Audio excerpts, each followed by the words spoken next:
ជំរាបសួរនិងសូមគោរពដល់ពុកម៉ែបងប្អូនទាំងអស់គ្នាដែលចូលមកកាន់ Channel របស់ Admin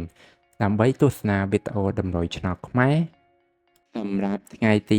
19ខែ3ឆ្នាំ2025សម្រាប់វេលាម៉ោង1ម៉ោង3និងម៉ោង6ដូច្នេះកុំបង្អង់យូរសូមពុកម៉ែបងប្អូនកលេចមកមើលតម្រុយ2លេខតម្រុយ2លេខ Admin គឺមានលេខ31 34 43 45សម្រាប់ប៉ះ ABCD បន្ទាប់មកគឺខ្ទង់ O ខ្ទង់ O Admin គឺ O នៅខ្ទង់30និងខ្ទង់40សម្រាប់ប៉ះ ABCD ដូចគ្នាបន្ទាប់មកគឺលេខពិសេសAdmin គឺមានលេខ214គុណ180គុណនិង991គុណដែលលេខទាំងអស់នេះសុទ្ធសឹងតែជាលេខដែលមានសង្ឃឹមថានឹងចេញខ្ពស់សម្រាប់ថ្ងៃនេះអរគុណពុកម៉ែបងប្អូនទាំងអស់គ្នាដែលបានទស្សនាវីដេអូនេះពីដើមរហូតដល់ចប់ក៏ជូនពរពុកម៉ែបងប្អូនទាំងអស់គ្នាធ្វើការសងសំណាននៅថ្ងៃថ្មីទទួលបាននូវការហេងឆ្នះចំទាំងអស់គ្នាជាចុងក្រោយ Admin សូមពុកម៉ែបងប្អូនជួយ Like Subscribe និង Share ដើម្បីជាកម្លាំងចិត្តដល់ Admin ផងនិងដើម្បីពុកម៉ែបងប្អូនទាំងអស់គ្នា